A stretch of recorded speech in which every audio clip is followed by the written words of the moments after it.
ka-PJ, kumusta? Kumusta kayo? Papunta ko ngayon sa planta ng gas para magpakarga ng mga tangke kong wala na laman. Since traffic naman, gusto ko lang i-share sa inyo kung paano ako nagsimula sa ganitong business. Ang pagiging dealer ng mga LPG, para sa mga ka-PG ko dyan na gusto din na mag-venture sa ganitong business, para po sa inyo ito. Hello! Kumusta? This is PJ at your service!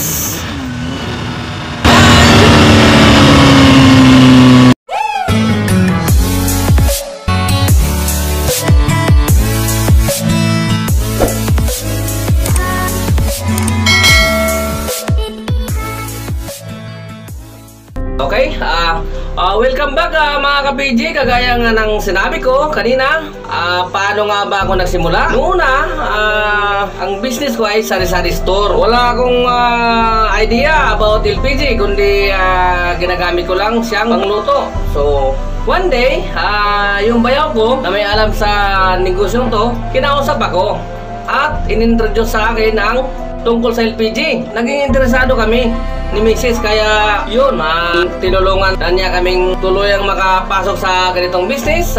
Pinakilala niya ako sa mga tamang tao na may mas malawak na experience sa paggagas. Sa kanila ko na unang natutunan ng mga basic na dapat malaman pagdating sa ganitong business. Ngayon naman ay isi-share ko sa inyo. Shoutout nga pala dun sa bayaw ko. Maraming salamat. Sa paggagas, mukha lang mahirap sa simula. Pero once na nakasanayan mo na, easy na lang siya. So, ano ba ang dapat nating ihanda para pumasok sa ganitong business? Una, ano bang klaseng tangke ang kailangan mo? Meron na SK o yung tinatawag nila lang 2.7 kilograms at saka meron ding 11 kilograms na tangke na kilala siya sa tawag na IMGAS. Yan yung nakasanayan nating tawag eh. Minsan nga kahit may brand yung tangke na ino-order natin eh, tawag pa rin natin IMGAS. Yun ang ano kasi parang generic na kasi siya na pangalan eh. Siya yung mas kilala.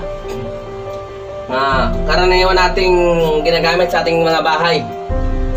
Para naman sa mga customers ko na restaurant o bakeries at pizza, usually ginagamit nila yung malaking tangke kagaya ng 22 kilos at saka 50 kilos.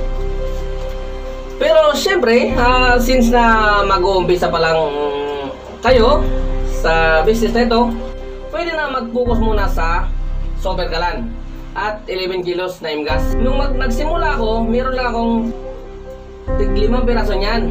Paikot-ikot lang sa mga customers, need lang ng masipag kang magplanta. Pangalawa, alamin ninyo saan ba ang pinakamalapit na plantas ng gas sa inyong lugar.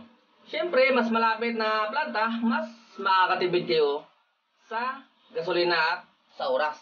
Pangatlo, pinaka-importante, dapat may panghakot ka. Mabibigat ang mga tangke. Kailangan talaga yan. Pwede kayong magsimula sa isang motor muna na paglalagyan nyo ng carrier sa likod. Alam nyo na siya. Ito, tulad nito. Ganito yung klase na pinagawa ko nung una kasi para mas may makakargahan siya ng 4 na malaki at saka 4 na maliit. Yan, tsaga-tsaga lang muna. Ako, dyan lang ako nagsimula. Isang motor lang. Yung boxer nga Kawasaki para mas matibay. At saka yung boxer kasi, sabi nga mas matipid. Patunayan ko naman talaga, iba yung boxer talaga para sa akin. Matipid talaga sa gasolina kahit yung boxer na 150. Matipid siya. Sa ganitong business, pwede na rin kayong magdagdag ng mga accessories.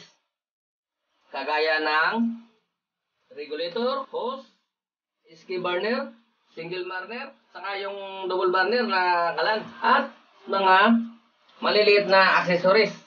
If ever na may kailangan palitan si customer, sa kalan nila meron ka.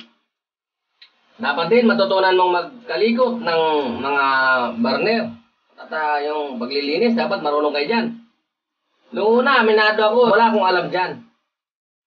Pero dahil ito na yung pinili kong negosyo, unti-unti natutunan ko rin yan. Matutunan niyo rin yan pagdating ng naging negosyo na kayo kasi meron din kayo makakasalamuha doon, katulad nyo, ganyang business. Tuturuan niya kayo kung paano magkalikot ng mga burner na yan. Yung troubleshoot sa mga problema ng mga makaka-encounter kayo niya ng ganong klase.